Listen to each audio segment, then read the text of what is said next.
Economic strategy taken by Singapore's government in 1970s was trade liberalization, where the government at that time faced macroeconomic problems such as high unemployment rate, lacked natural resources to support its manufacturing industries, and worried over the loss of political and economic support from England's government.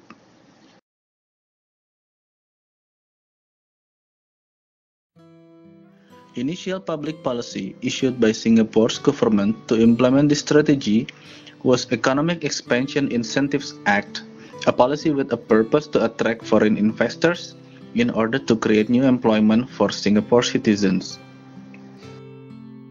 It was including tax exemption for companies that gave technological and financial contribution to the country. Reduction and replacement of quota system with tariff system, where Singapore's trade tariff was relatively low according to international standard at that time. Tariff reduction at that time can accelerate the Singapore's trade growth as economic growth support. The trade liberalization is based on this principle. First, commitment to free trade based on low protection level. Also, consumer and producer can have direct relationship with international price.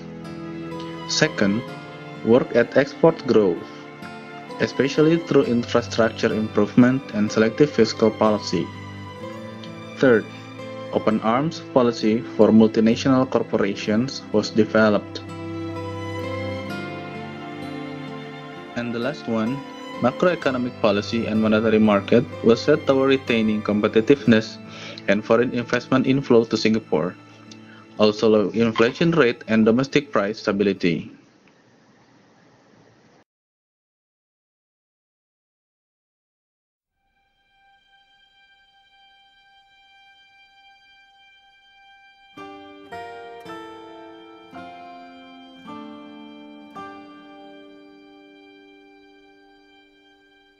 Singapore's economy experienced a recession in 1980 period with a declining economic growth, GDP, and export that made Singapore government change its economic strategy toward national economic diversification.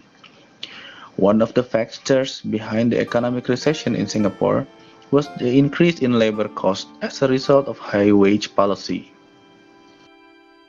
The high wage policy was set to improve workers' motivation as a way to increase value, skills, and technology mastery.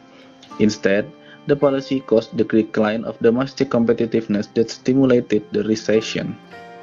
The depression in world's oil market and the slowing of the world economy also took part in it. Facing the recession, Singapore's government quickly readjusted its economic strategy policy, and this was the key factor that led Singapore to improve its welfare in that period. The policy taken at that time was economic diversification policy, aimed at the economic activities in information service, trade, medic, and warehousing, also market expansion to developing countries.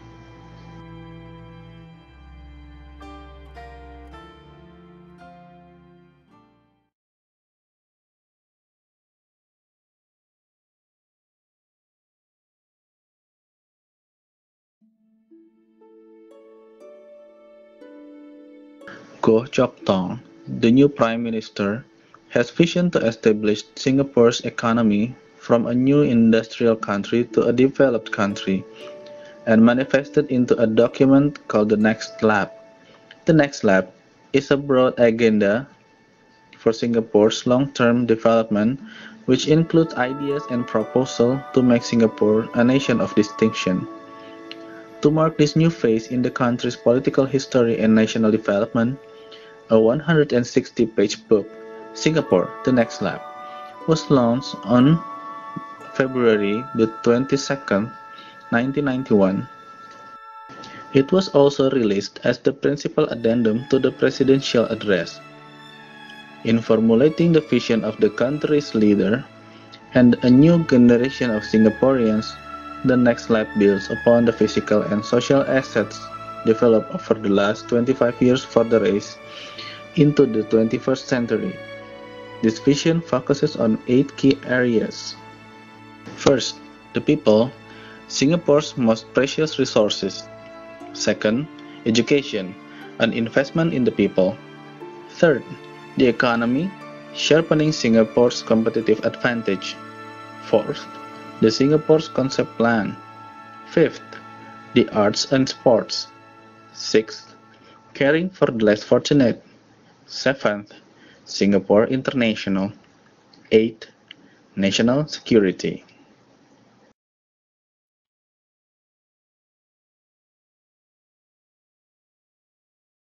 Since Singapore was affected by external shock and crisis, it needs fundamental economic change and restructuring. Economic Review Committee, or ERC, a committee founded as part of the restructuring, came up with a statement that Singapore's successful growth model of the past 20 years was not going to be sufficient in the future. The committee presented its short and long-term recommendation on Singapore economic strategy, based on a vision of Singapore as a dynamic global city-state with entrepreneurial and diversified economy. The ERC recommended short-term adjustment to improve the relative cost position of companies operating in Singapore. The employer's contribution to the CPF was cut to 30%, with an even lower rate of 9% for older workers aged between 50 and 55. The monthly salary cap for completing contribution was reduced from $6,000 to $4,500. Rental rates for government-owned industrial space were lowered. Government-related fees were frozen and fees increase deferred. In 2003, the income tax rate was reduced from 26% to 22% and further to 21% in 2006.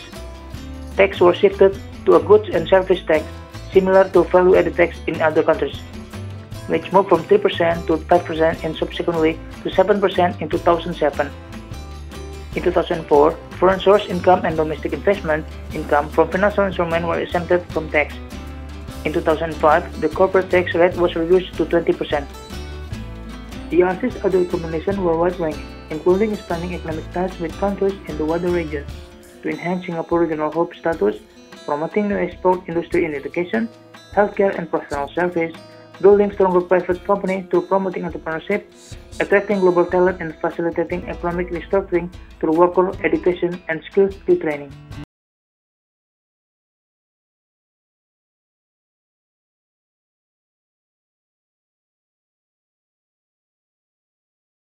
By 2008, Singapore remained the largest container port in the world. NOL, formed by the Singaporean government and majority owned by Temasek Holdings, was among the largest shipping lines in the world, with a market share of 3.6% in 2007. Strong trade, transportation and financial sector can support the acceleration of Singapore's economic in the future.